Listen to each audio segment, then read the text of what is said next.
Bismillahirrahmanirrahim. Assalamualaikum warahmatullahi wabarakatuh. Alhamdulillah, kita bertemu lagi di channel Kelas Mengaji.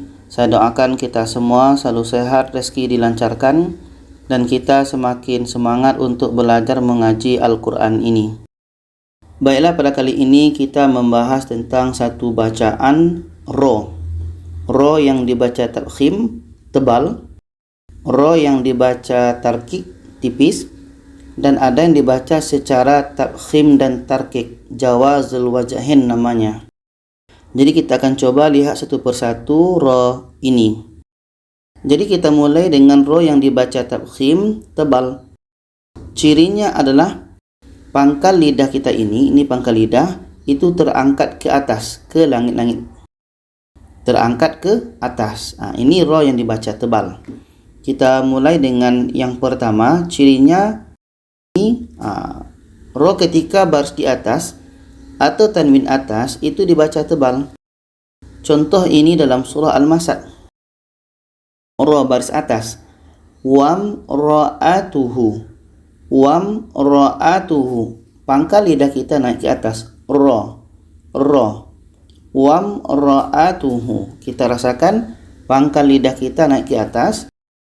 Yang kedua, ketika ro itu berbaris di depan atau tanwin depan. Contohnya ini dalam surah Al-Kahfi. Ini ro yang baris depan. Takhruju. Takhruju. Ru.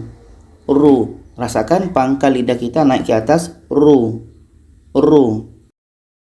Yang ketiga, ketika ro itu ada berbaris sukun atau mati sebelumnya berbaris di atas, atau ro itu mati berbaris sukun sebelumnya ada huruf yang berbaris di depan. Contoh ini dalam surah Al-Kahfi. Ini ro mati sebelumnya ada huruf yang berbaris di atas. Ini tebal. Pangkal lidah kita terangkat.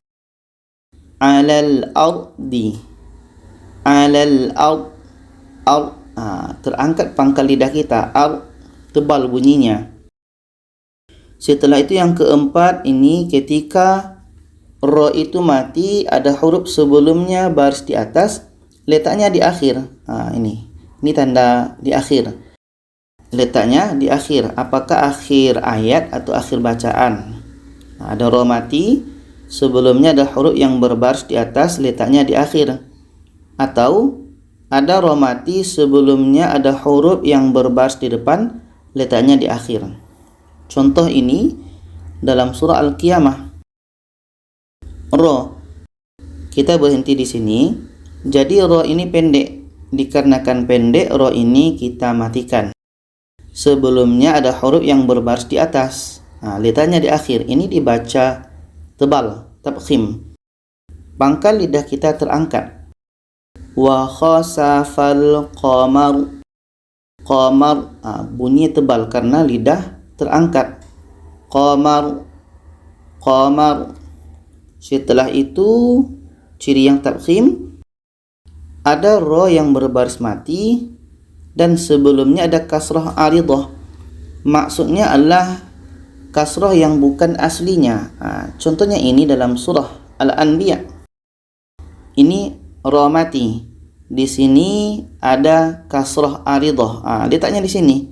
Bukan kasrah ini, tapi kasrah yang ini. Ini namanya kasrah aridah. Ada yang kasrah bukan aslinya. Maksudnya asal dari kalimah ini adalah seperti ini. Irtada. Sebetulnya hamzah ini adalah berbaris di bawah. Irtada. Limanirtada. Limanir, tebal. Pangkal lidah kita terangkat. Limanirtada. Limanirtada, dibaca tebal. Setelah itu yang keenam, ada ro mati sebelumnya ada huruf mati tapi selain ya. Selain huruf ya, sebelumnya lagi ada huruf yang berbaris di atas, letaknya di akhir. Atau yang di bawahnya ada ra mati, huruf sebelumnya itu bukan ya, berbaris mati. Huruf mati selain huruf ya, dan sebelumnya itu berbaris di depan. Oke, sama-sama letaknya di akhir. Contohnya ini dalam surah Al-Asr. Ini ra matinya, ra ini pendek karena letaknya di akhir. Ra ini pendek maka kita matikan. Contoh ini. Setelah itu ada huruf yang mati tapi bukan ya. Di sini yang mati so.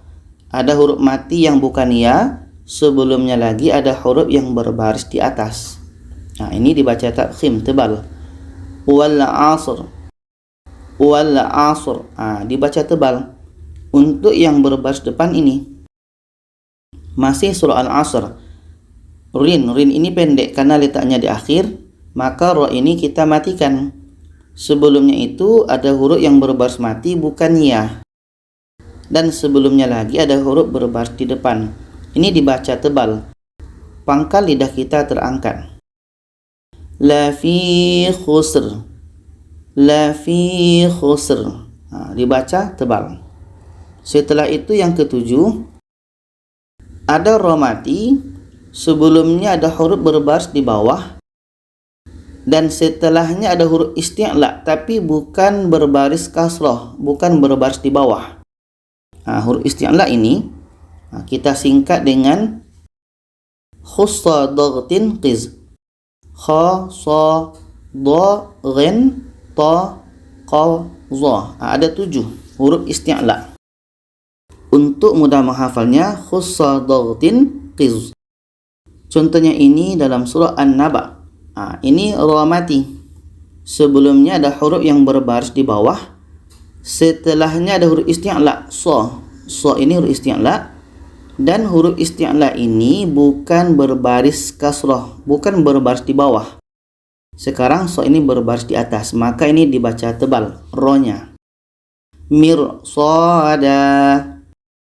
Mirsada. Pangkal lidah terangkat. Mirsada. Yang ke-8 ini ada ra mati, sebelumnya ada huruf isti'la. Nih huruf isti'la tadi berbaris sukun, letaknya di akhir. Contohnya ini dalam surah Yusuf. Ini ra matinya. Ra ini letaknya di akhir. Dikarenakan ra ini pendek maka kita matikan. Dan sebelumnya ada huruf isti'la. Isti'la ini ada 7. So. So ini huruf isti'la. Dan huruf isti'la itu berbaris sukun. Ada huruf ra yang berbaris mati, sebelumnya ada huruf isti'la yang berbaris sukun. Setelah itu letaknya di akhir. Ini dibaca tebal. Pangkal lidah kita terangkat. Mim misr. Mim misr. Dibaca tebal. Pangkal lidah terangkat. Sekarang ra yang dibaca tarkik. Pangkal lidah kita ini tidak terangkat. Pangkal lidah tidak terangkat. Kita lihat ciri yang pertama, ini ra itu berbaris di bawah atau tanwin bawah. Contohnya ini dalam surah At-Tin. Ra baris di bawah. Pangkal lidah kita ini tidak terangkat. Wa turi sinin. Wa turi si ri. Pangkal lidah biasa saja, tidak terangkat. Ciri yang kedua, ketika ra itu berbaris sukun mati, sebelumnya ada huruf yang berbaris di bawah, letaknya di akhir. Contohnya ini dalam surah At-Tariq. Run ini pendek. Dikarenakan ra ini letaknya di akhir, maka ra ini kita matikan. Dan sebelumnya ada huruf yang berbaris di bawah. Ini dibaca tipis. Laqadir. Laqadir. Dir. Pangkal lidah tidak terangkat. Yang ketiga cirinya ini. Ada ra mati, sebelumnya ada huruf yang berbaris di bawah. Setelah ra itu bukan huruf isti'la. Ini huruf isti'la yang tadi 7 tadi. Ini dalam surah As-Sajadah. Ada ra mati, sebelumnya ada huruf berbaris di bawah, setelahnya bukan huruf isti'la. Okey, bukan huruf isti'la. Ia tidak termasuk huruf isti'la. Jadi ini dibaca tipis saja. Fi miryatin, mir. Setelah itu yang keempat, ketika ra mati, huruf sebelumnya ada huruf ya mati, setelah ra ada letaknya di akhir. Contoh ini dalam surah Al-Mulk. Urut ini pendek, maka kita matikan ra-nya. Sebelumnya ada huruf ya berbaris mati, letaknya di akhir. Ini dibaca tipis saja. Pangkal lidah tidak terangkat. Wa ajrun kabir. Setelah itu yang kelima, ada ra mati, letaknya di akhir, dan sebelum ra itu ada huruf mati selain ya. Huruf mati selain ya, dan sebelumnya lagi ada huruf yang berbaris di bawah. Contohnya ini dalam surah Al-Fajr. Rin ini pendek, letaknya di akhir. Karena letaknya di akhir, ra ini pendek, maka kita matikan. Di sini ada ra mati. Sebelumnya ada huruf mati, tapi bukan ya. Nih, huruf mati bukan ya. Sebelumnya lagi ada huruf berbaris di bawah. Ini dibaca tipis. Pangkal lidah tidak terangkat. Lidhi hijr. Ra dibaca tipis saja. Itu yang dibaca tipis. Sekarang kita masuk kepada ra yang dibaca bisa tafkhim atau tebal, bisa juga dibaca tarqiq atau tipis. Maksudnya pangkal lidah bisa terangkat, pangkal lidah bisa juga tidak terangkat. Cirinya ini, ada ra mati, sebelumnya ada huruf yang berbaris di bawah. Setelah ra itu ada huruf isti'la berharokat kasrah di bawah. Huruf isti'la ini, contohnya ini dalam surah Asy-Syu'ara. Ini ra mati, sebelumnya ada huruf yang berbaris di bawah. Setelahnya ada huruf isti'la berbaris kasrah. Qa huruf isti'la dan berbaris kasrah. Sekarang posisinya tanwin kasrah. Yang penting hurufnya berbaris di bawah. Maka ini bisa dibaca tebal, bisa juga dibaca tipis. Contoh tebalnya, kullu firqin. Pangkal lidah terangkat. Sedangkan kalau dibaca tipis, pangkal lidah tidak terangkat. Kullu firqin, dibaca tipis saja. Jadi kesimpulannya adalah ketika ra itu dibaca tafkhim, posisi pangkal lidah terangkat. Ketika ra itu dibaca tarqiq, posisi lidah tidak terangkat. Mudah-mudahan bisa dipahami. Kalau ada saran, pertanyaan, boleh komen di bawah. Silakan share kepada yang lainnya. Terima kasih. Wassalamualaikum warahmatullahi wabarakatuh.